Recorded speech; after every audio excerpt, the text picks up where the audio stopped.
Guys നമ്മൾ അങ്ങനെ ഇന്ന് R15 എടുത്തോണ്ട് നേരെ പോയത് കോട്ടയത്ത് നിന്ന് ബൺമസ്ക കഴിക്കാൻ വേണ്ടി മണർകാട് കവലയ്ക്ക് മുമ്പായിട്ട് ഈ കാണുന്ന സ്പോട്ടാണ് അവരുടെ പുതിയ സ്പോട്ട്. അങ്ങനെ നമ്മൾ വണ്ടി സൈഡാക്കി വന്ന ആൾക്കാരുടെ പുറകെ നേരെ അവർ അടുത്തോട്ട് പോയി.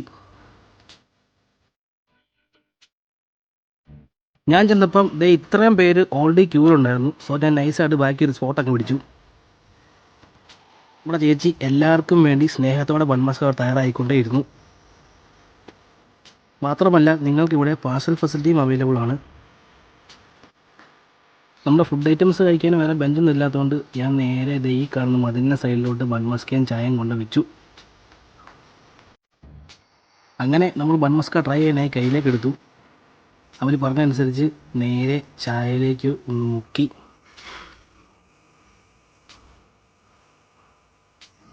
അതിനുശേഷം ഈ സാധനം ഫസ്റ്റ് ഒന്ന് ബൈറ്റ് ചെയ്തു, ഒന്ന് ടേസ്റ്റ് ചെയ്തു.